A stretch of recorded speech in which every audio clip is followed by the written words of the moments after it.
School में नए साल की पार्टी हो रही थी। अमीरों के बच्चे पार्टी में अच्छी ड्रेस में सज धज कर मजे कर रहे थे। अमीरों के बीच 3 गरीब बच्चे बैठे हुए थे।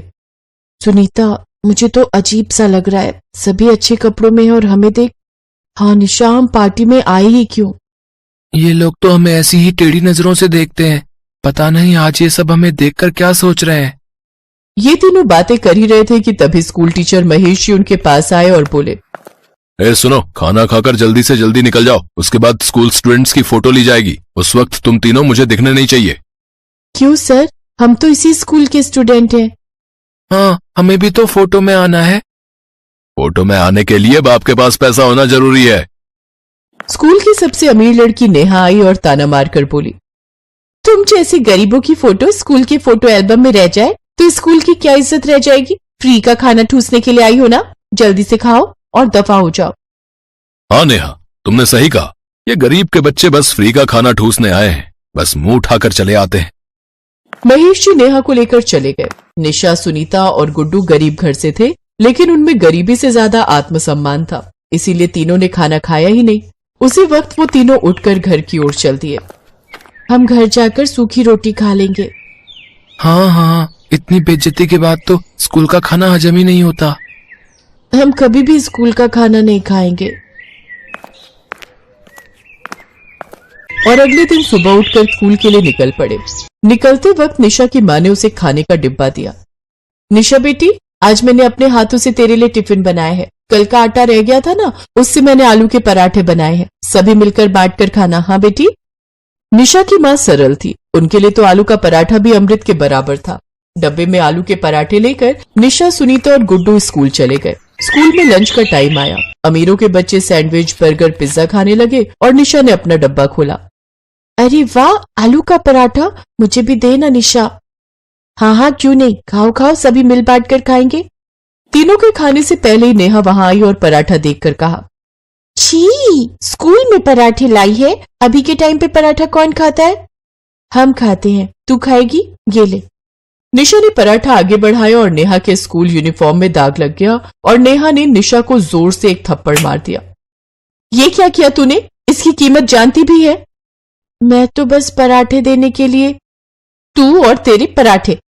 ये बोलकर नेहा ने निशा के पराठे जमीन पर फेंक दिए। निशा की आंखों में आंसू आ गए। उसे पता है कि जिस घर में 2 वक्त पेट भरकर खाना नसीब नहीं होता है, उस घर में पराठों की क्या कीमत है।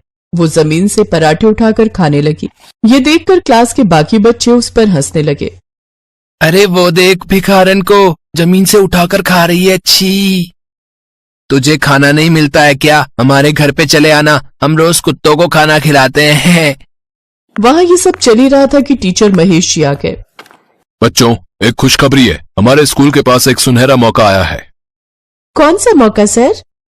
ये मौका है स्कूल का नाम रोशन करने का। 26 जनवरी को हमारे ही स्कूल ग्राउंड में एक कंपटीशन होने वाला है। उसमें आसपास के सभी स्कूल भाग लेंगे। उसमें ड्राइविंग, रनिंग और गो एज यू लाइक, ये तीनों कंपटीशन होंगे। अगर एक स्कूल तीनों के तीनों कंपटीशन में जीत जाता है तो उस स्कूल को राष्ट्रपति से पुरस्कार मिलेगा। ये सुनकर निशा, सुनीता और गुड्डू उत्साहित हो गए। स्कूल का नाम रोशन करने का मौका था, लेकिन नेहा को ये सब में उतना इंटरेस्ट नहीं था, न ही किसी और अमीर बच्चे को इंटरेस्ट था। तो कौन कौन इस प्रतियोगिता में भाग लेना चाहेगा? निशा, सुनीता और गुड्डू के हाथ उठ गए, लेकिन बाकी किसी का हाथ नहीं उठा। ये क्या, कोई नहीं? कमॉन बच्चों, कोई तो हाथ उठाओ। सर, हम तीनों ने हाथ उठाया तो है। सर, हमें एक मौका तो दीजिए, हम अपने आप को साबित कर देंगे। तुम तीनों को मौका देने से अच्छा है कि मैं मर जाऊं। फालतू में स्कूल का नाम खराब करोगे तुम लोग। बच्चों, मैं इंतजार करूंगा, मेरे पास आकर अपना नाम लिखवा देना।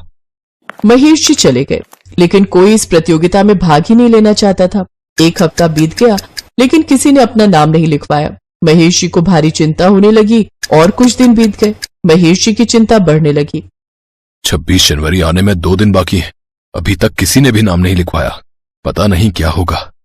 तभी महेश जी के पास स्कूल के मालिक का कॉल आया। उन्होंने कहा कि किसी न किसी को स्कूल की तरफ से भाग तो लेना ही पड़ेगा और उसकी जिम्मेदारी महेश जी की है, वरना उनकी नौकरी चली जाएगी। ये सुनकर महेश जी का ब्लड प्रेशर बढ़ गया और तब जाकर उन्होंने निशा, सुनीता और गुड्डू को बुलाया। सुनीता ने ड्राइंग में और निशा ने गो एज यू लाइक में। महेश जी की जिद की वजह से तीनों के पास तैयारी के लिए ज्यादा टाइम नहीं था, फिर भी तीनों ने हार नहीं मानी। सुनो, यही मौका है अपने आप को प्रूव करने का। हम सबको दिखा देंगे कि हमें भी बहुत कुछ आता है। हाँ, ये प्रतियोगिता जीत के रहेंगे। 26 जनवरी का दिन आ गया। स्कूल के आंगन में सभी बच्चे सुबह सुबह स्कूल यूनिफॉर्म में आ गए। बाकी स्कूल के बच्चे जो इस प्रतियोगिता में भाग लेने वाले थे वो भी आ गए और स्कूल के आंगन में तिरंगा लहराया गया। प्रतियोगिता को जज करने के लिए आर्मी के एक ऑफिसर भी आ गए और प्रतियोगिता की शुरुआत हो गई। सुनीता ड्राइंग करने बैठ गई। वो गांव में नदी के किनारे रहती थी। वहां हर सुबह शाम हजारों रंगों का जादू होता था। पेड़ पौधे थे, पक्षियां आते थे, पंछी आती थी। ये सब कुछ सुनीता हर रोज देखती थी और वो आज वही सब ड्रॉ करने लगी। आर्मी ऑफिसर ने सुनीता की ड्राइंग देखा और कहा, वाह, बहुत सुंदर, तुम ही ये प्रतियोगिता जीतती हो। सुनीता जीत गई। बाहर रनिंग कंपटीशन में गुड्डू ने भी अपना जलवा दिखा दिया। वो हर रोज स्कूल चलकर आता जाता था, हमेशा इधर उधर दौड़ता रहता था। उसे इस कंपटीशन में कौन ही हरा सकता था। और अंत में गो एज यू लाइक्स में निशा एक बोरा पहनकर खड़ी हो गई। बोरे पर संगीता ने तिरंगा ड्रॉ कर दिया। बोरे का ऊपरी हिस्सा सैफरन, बीच में सफेद और नीचे ग्रीन था। बीच में अशोक चक्र था। आज तुम क्या बनी हो बेटी? मैं भारत माँ बनी हूँ सर। लेकिन ये बोरा ही क्यों पहना है? दूसरे ड्रेस पर भी तो तिरंगा ड्राइंग कर सकती थी। बोरा इसीलिए क्योंकि अभी भी भारत में गरीबी है। हम गरीब हैं इसीलिए हमारा मजाक उड़ाया जाता है, लेकिन हम गरीबी से बाहर निकलेंगे। भारत गरीबी से बाहर निकलेगा। ये सुनकर ऑफिसर की आंखों में भी आंसू आ गए। उन्होंने निशा को विजेता घोषित कर दिया। तीनों के तीनों प्रतियोगिता जीत गए और उन्हें राष्ट्रपति से पुरस्कार मिला। स्कूल के मालिक ने खुश होकर तीनों की पढ़ाई की जिम्मेदारी ले ली और उसके बाद से स्कूल में तीनों को किसी ने एक बुरा शब्द तक नहीं कहा। तीनों मन लगाकर खुशी खुशी पढ़ाई करते रहे।